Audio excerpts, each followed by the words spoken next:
Thank you for joining us for this special edition of KPBS News. I'm John Carroll. Wear those damn masks out there. Those words from San Diego Sheriff Bill Gore might sum up a week of growing alarm and frustration. San Diego's COVID-19 cases are mirroring a national trend, and that means new enforcement steps are being taken. KPBS reporter Matt Hoffman shows us what's involved. Bottom line is, wear those damn masks out there, socially distanced, and the sooner we do that, the sooner we're going to get through this crisis. Sheriff Bill Gore says deputies will now start regularly heading out with COVID-19 compliance teams across the county. We're not going door to door out there. There's enough complaints. These enforcement operations are complaint driven. Gore says so far police departments in Oceanside, Carlsbad, Chula Vista, Coronado, and the city of San Diego have agreed to support their enforcement efforts.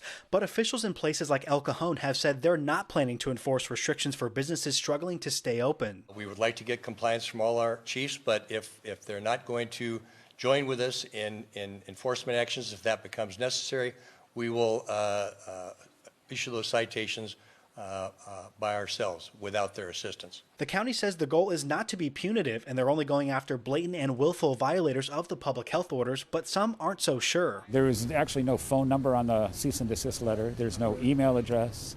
There's no phone number. There was nothing for even us to contact to ask questions. Chris Shaw of Urban Moe's Bar and Grill in Hillcrest was just given a cease and desist letter from the county, saying that our open-air patio is not considered a patio and that we needed to close. But Shaw is pushing back on that, saying this is an outdoor space. When we were in Purple Tier before, the patio was allowed as a patio. So I really don't know where they're coming from. There was no explanation. I was not here. They just gave it to one of our bartenders. A county spokesperson says while it may be a patio, Shaw's setup has 4 walls and under state reopening guidelines is considered indoor dining. Shaw counters that, saying these glass barriers are simply wind blockers. He's reaching out to the county to see what can be done. Our restaurants have taken a lot of time and a lot of energy and money to make safe environments. And this is a safe environment. It's a patio. And so the idea that they could just send out all these letters, this is what's really going to put these businesses out of business. Urban Moe's was one of more than 36 businesses that got a county cease and desist letter this week. Those still open face a criminal misdemeanor charge and/or a $1,000 fine. Matt Hoffman, KPBS News. Sheriff Gore is not alone in his frustration. Those who regularly update the county on COVID-19 efforts made pleas for everyone to take this seriously. You can hear it in their voices. This is what the county's medical officer, Dr. Wilma Wooten, and Supervisor Greg Cox had to say about our situation. I don't think that it is any mystery why we are here today and why we called this press conference. Exactly 1 month ago, we sounded the alarm about the possibility of entering the purple tier. And last Tuesday, we confirmed that we had transitioned to the state's most restrictive tier. We had hoped that the warning would mark a change in the public's personal and collective behavior. It is quite obvious, however, that it did not. Over the last weeks, we have seen the results of what can happen when we relax our personal standards and let our guard down. Look, we know that we all want to see this pandemic end. And believe me, we do too. But those who flaunt the public health orders, those who refuse to wear masks and facial coverings, are just prolonging the misery. The more we ignore safety measures, the longer this pandemic will go on. So here's where we stand as of Friday when it comes to the latest numbers. San Diego and Imperial counties have more than 82,000 cases combined and more than 1,300 deaths since the start of the pandemic. Nationally, we're at more than 11 million cases and 250,000 deaths. Across the border, Mexico is now the 4th country to top 100,000 fatalities. And on Thursday, a judge ruled against media requests to make local outbreak locations public. KPBS was part of that lawsuit. Now more on the county's efforts to get businesses to comply with the new COVID-19 restrictions. Saturday marks a full week under the most restrictive purple tier. This week, I reported on some of the local businesses and churches being told to cease and desist. Like most of the United States, COVID infections are blowing up in San Diego County. Over the weekend, the county moved to punish violators of health regulations that now have us in the purple, most restrictive tier. That means restaurants, movie theaters, museums, and places of worship can only operate outdoors. This is the list of organizations that got the cease and desist orders. It includes restaurant bars, gyms, yoga studios, and a church in Carlsbad. But cease and desist orders can only do so much. The actual fine or penalty associated with that has to be written by the law enforcement agency that has jurisdiction for that particular location, and then it's up to the district attorney or the city attorney in the city of San Diego to prosecute that offense. We reached out to both the DA and city attorney's offices to see if there have been any prosecutions. The city attorney's office said there haven't been any. We didn't hear back from the DA. If we chased every COVID complaint, we would just stop doing all policing in any other form in the city of El Cajon. El Cajon City Manager Graham Mitchell says it's important to use data when making decisions about the use of limited city resources. He says issuing fines isn't the best way to handle the situation.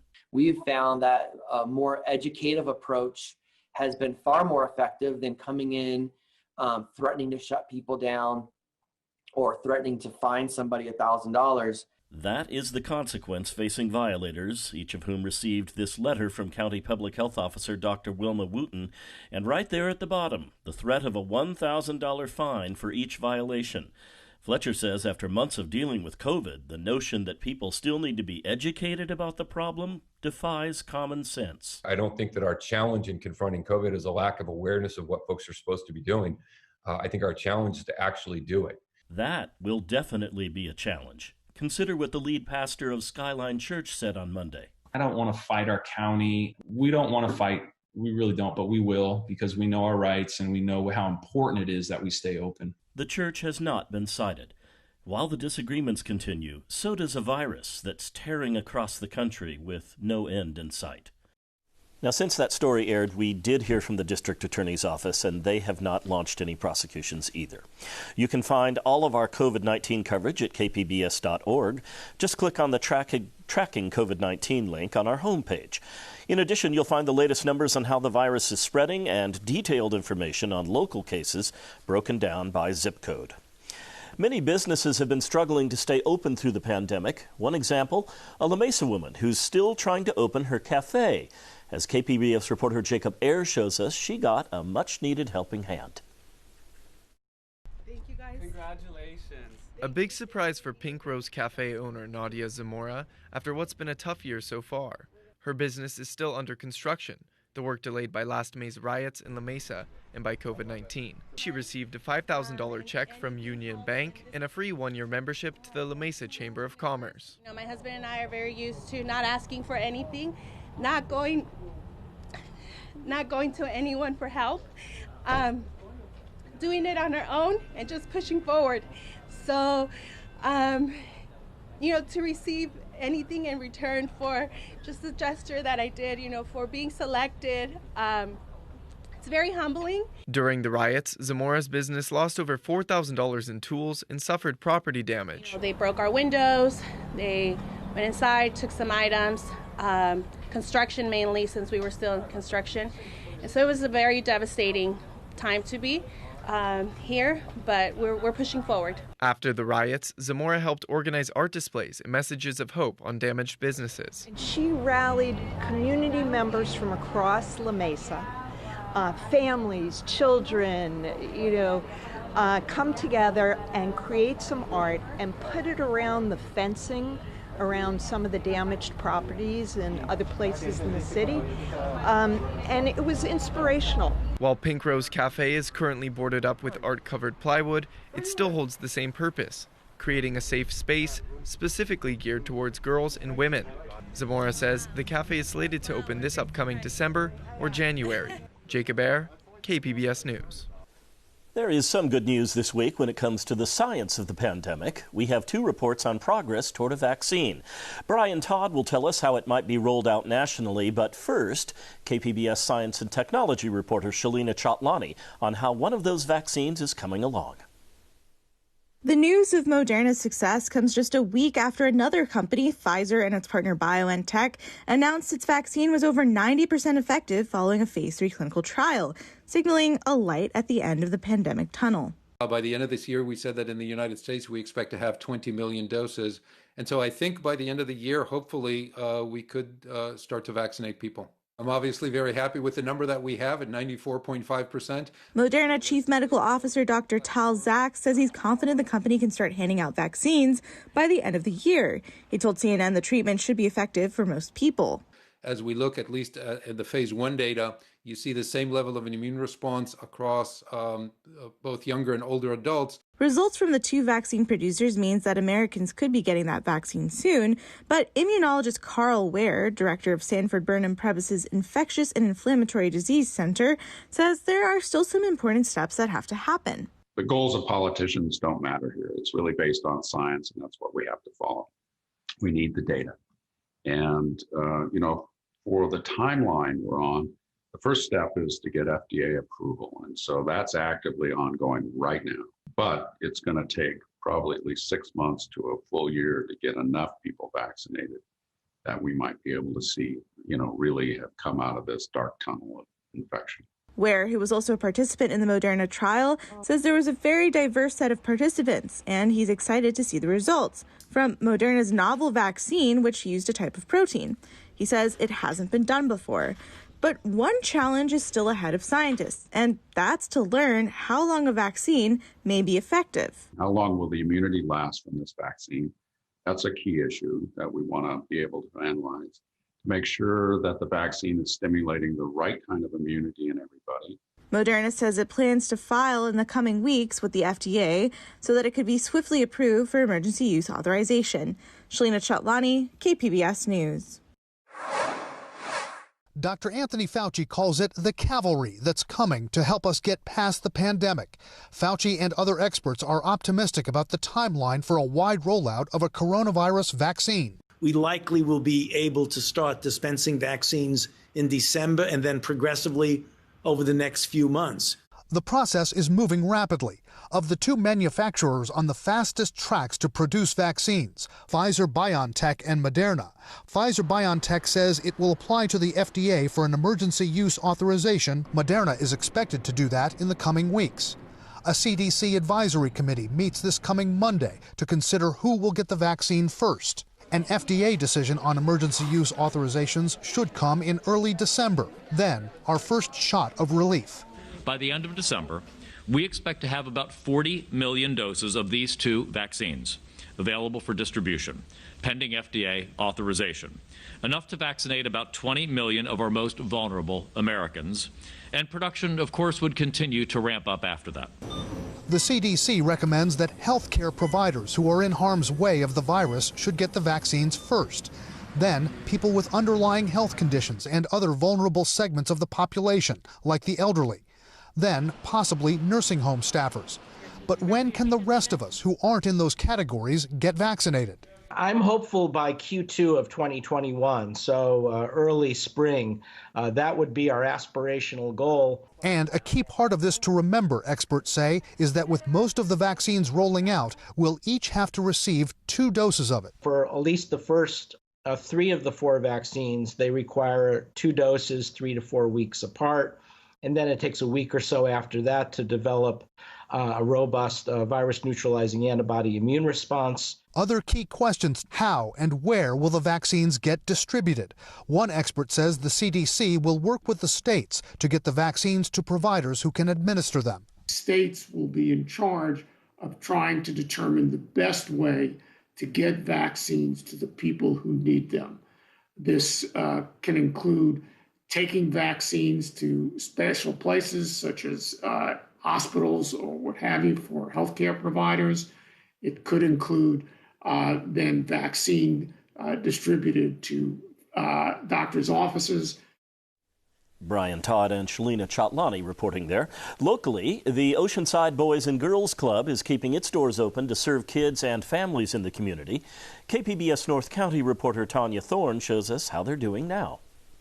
When the pandemic shut down the Oceanside Boys and Girls Club in March, CEO Jody Diamond and her staff reached out to the youth they served to see how they were coping. What we heard was truly heartbreaking. They were hungry.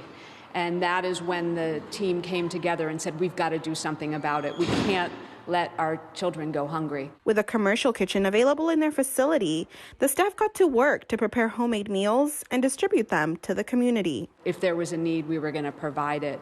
And to date, since May 4th, we have provided almost 33,000 meals and snacks to those that are in need. The emergency food program allowed the club to come up with a plan to get children back into their facility. In June, they were able to open their doors. The club is now assisting 200 youth with virtual learning, academic support, a daily meal, and socially distanced recreational activities. It's a small number compared to the 1,400 youth they serve daily pre-COVID. Diamond says the opening of the club is vital to North County youth and their futures. They'll stay in school. They won't get into risky behaviors. They'll graduate. And our hope is that they graduate, not only graduate, but graduate with that plan for the future. The club has also continued their program to assist adults with disabilities virtually. And Diamond says there is full attendance. Tanya Thorne, KPBS News. San Diego State University is going back to online learning, shutting down most in-person classes. The university wants all classes to be held virtually by November 25th. Although they haven't seen an increase in coronavirus cases on campus, they are concerned about the surge across our county and state. SDSU is also asking students who will return to campus from Thanksgiving break to get a coronavirus test weekly instead of the previous requirement of every 2 weeks. A local private school was requiring teachers to work in person, even if they had family members who were especially vulnerable to COVID-19. Now the school has changed course. KPBS education reporter Joe Hong explains why the rule was allowed in the first place and whether public schools will do the same. After a week of outrage from students, parents, and alumni, the Francis Parker School in the Linda Vista neighborhood announced teachers would be allowed to work remotely through March. At first, the school said only teachers with personal medical exemptions could work remotely. 2 teachers with high-risk family members announced they would resign. Well, obviously, it felt really wrong from the beginning to everyone. Amitha Devanaboina is a junior at Francis Parker. I think after they realized the students weren't going to stop because it kept going even after the weekend had passed, and because they feared a boycott, I think they finally realized maybe we should just extend this exemption for the next trimester. Head of school Kevin Yaley made the announcement about the reversal in an email to students and parents. Yaley did not respond to multiple requests for comment. But what does the change in course mean for other teachers across the region? In general, our protective laws that have to do with disability and safety and health focus for the most part on the individual herself and not on family members. Orly Lobel is a law professor at the University of San Diego. In general, these schools can decide that they're only going to allow exemptions from in-person learning or teaching to people who themselves have a health condition and not to those who report that they have family members. Other local private schools have so far adopted similar policies, requiring teachers to work in person even if they have immunocompromised family. But at San Diego Unified, the county's largest public school district, officials say teachers with at-risk family members will receive accommodations. Richard Brer is the vice president of the school board at San Diego Unified. If somebody's living with somebody who's immunocompromised or has underlying health conditions, we'll certainly, take that into account in the ADA accommodation process. That could mean a lot of teachers asked to work remotely or be reassigned to other positions. But Barrera says they'll work it out whenever they return to in-person learning. Joe Hong, KPBS News. The NC2A is planning some major changes to its men's basketball tournament. Earlier this year, March Madness was canceled altogether. That also brought the Aztecs' strong season to a sudden end. A possible tournament in 2021 might be held in one geographic location, likely the Indianapolis metro area. Early rounds are usually held all over the country. The NCAA has not said if it will take a similar approach to the women's tournament. The NFL is also taking extra steps to slow the spread of COVID-19. This week, the league required every team to adopt its most intensive protocol. Until now, only teams with confirmed cases had to take those steps. That includes the use of masks at all times and limited use of locker rooms, gyms, and dining halls. So far this season, nearly 300 NFL players and staff have tested positive for the virus. COVID-19 restrictions have kept young athletes from being able to get out and play. For many who are graduating high school, that means college scholarship opportunities have all but vanished. KPBS North County reporter Tanya Thorne talked to an Oceanside soccer team about what they're doing to get those opportunities back.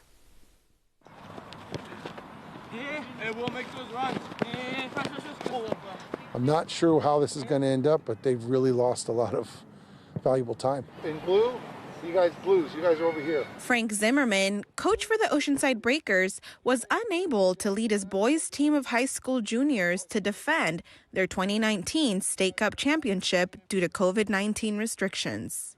For these 16 to 17-year-old boys, this is a pivotal moment where college teams begin to scout players.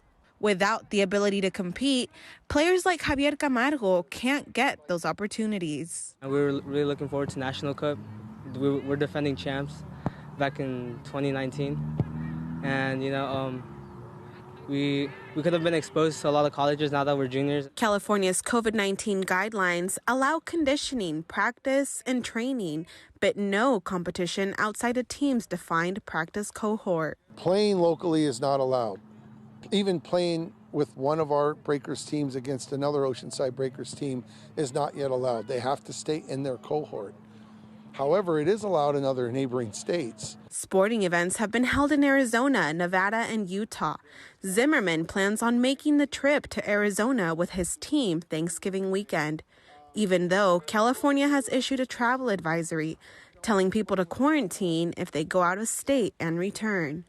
Christian McElroy, an Oceanside Breaker, is looking forward to playing in front of college coaches when his team travels to the Arizona tournament. We just want to play, and we're not allowed to play in California, so whenever we get a chance, it'll be good. With the restrictions on competitive play, sports clubs throughout San Diego are struggling to keep running.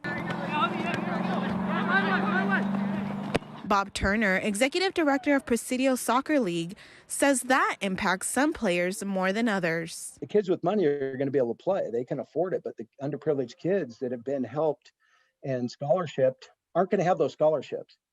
They will not have them. And now, again, the direct effect is to those kids. Coaches Turner and Zimmerman said the lack of competitions in sports also impacts the mental health of players who just want to play. They miss competing with each other against other teams, and they haven't got to do that since March 13th, before March 13th. Youth sports opens the door to college for many athletes.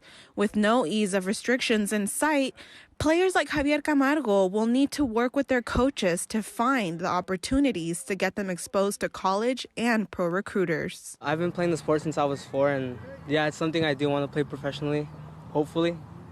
And I look forward to getting scouted one day and just making my dreams come true. Tanya Thorne, KPBS News. That story was produced with support from the Economic Hardship Reporting Project. The week ahead is usually a busy one for travel. As you make your Thanksgiving plan, the CDC is issuing stark advice. The agency is recommending people do not travel for the holiday. For those of you who do plan to be on an airplane, you'll see some changes at San Diego International Airport in how the TSA is screening passengers. Security is everyone's responsibility. Travel over the holidays, something else that's going to be very different this year thanks to COVID-19. The hassles of huge crowds may not be such a big concern. AAA predicts at least a 10% drop on the roads. And the same is true for air travel. AAA says less than 2.5 million people will fly somewhere over the 4-day Thanksgiving holiday period. If you are hopping on an airplane, you'll see some COVID-influenced security changes at San Diego International Airport. TSA has taken steps to help protect travelers as well as our own employees. The TSA's Lori Danker says one of those steps is how an agent determines that you are who you say you are. Now you'll just put your ID into a special scanner. Our TSA officer does not need to touch your ID. You're going to be asked to insert your own photo ID into the unit. And in doing so, there's no cross-contamination. Also new is one of those things that used to exist only in the world of sci-fi and comic books. Think Superman's X-ray vision. TSA officers now have a machine that gives them a 3D image of what's inside your carry-on luggage. Our officers are able to manipulate that image on screen, and in doing so, they're able to get a better view of the bag, and that reduces the number of bag checks that passengers will have to undergo. Another addition to keep travelers and TSA officers safe isn't high-tech at all. In fact, you see them everywhere in this pandemic. Acrylic barriers. Anywhere where the traveler and the TSA officer come in close contact. The airport has also issued travel tips, nothing too surprising, just a reminder to adhere to all the COVID preventative measures that are so familiar 9 months into the pandemic: masking, distancing, frequent hand washing. They also say everyone should be familiar with requirements of their particular airline and COVID regulations in place at your destination. Finally, an interesting read on how Americans are feeling about flying these days. From the data analytics firm J.D. Power, only 10% of people say they're concerned about COVID when it comes to airport security. The biggest worry people have, 37%, is time spent in the airplane. That is all for this special edition of KPBS News. I'm John Carroll.